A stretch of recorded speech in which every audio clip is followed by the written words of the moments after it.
Good morning, Ian Crouch with your 8:30 Hunter News update. A Newcastle woman badly injured in a scooter accident in Bali is now back in Australia. Rebecca Ode has been medevaced home to receive further treatment on serious head injuries she suffered last week. So far, her family has raised more than $214,000 through a GoFundMe page.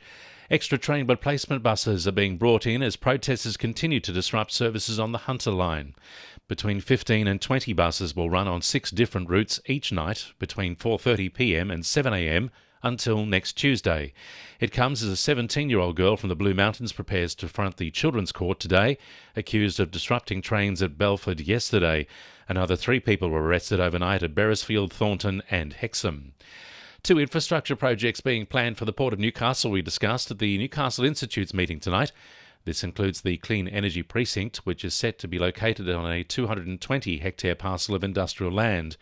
Port Chair Roy Green says at this stage the precinct is fundamentally about using renewable energy sources to produce hydrogen, which is something that can then be used for the production of green ammonia, energy storage and transmission, and ultimately, as we see occurring in other parts of the world, the production of green metals, green iron and green steel. The meeting will be held at Souths Merriweather from 6pm until 7:30. Shops and major supermarkets across the Hunter and the state will no longer be opened on Anzac Day as the state government works to restore tradition to the occasion. Only small businesses like cafes, newsagents and pubs will be able to trade on the 25th of April, bringing the day in line with Good Friday and Christmas. Music festivals and concerts have also been banned as a sign of respect. Upgrades to Cessnock's Baddeley Park hockey field have wrapped up.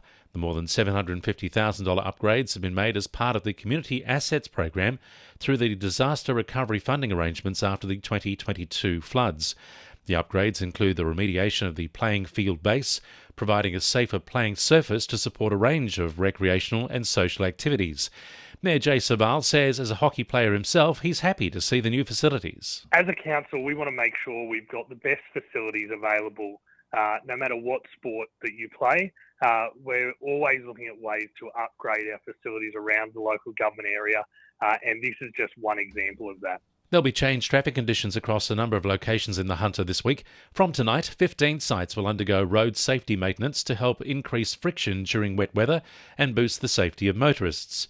Work is being carried out across several local roads in Charlestown, Cessnock, Maitland, Newcastle, Wallsend, Singleton and the Upper Hunter. Work gets underway at 7pm and will continue until 5am for the next 2 weeks, weather permitting. 2NURFM Sport. The Knights have announced their lineup for Sunday's clash with the Sea Eagles. Dylan Lucas and Tom Cant have moved to the centres to cover for the rep-selected Dane Gagai and Bradman Best. Christian Mapapalangi moves to the wing, with Fletcher Sharp swapping into fullback. Jets women's star Claudia Chico has extended her time at the club after signing a 2-year extension. Chico joined the side in 2023, making 18 appearances and has been selected for the Australian Under-20s women's side, who finished third in the Under-20s Asian Cup. Meanwhile, Edgeworth's Kiwi attackers Seth Clark and Ryan Fuchs have been a revelation for the top 4 Eagles since forming their duo this season. They face another top 4 side in Charlestown Azuri tonight in a catch-up match.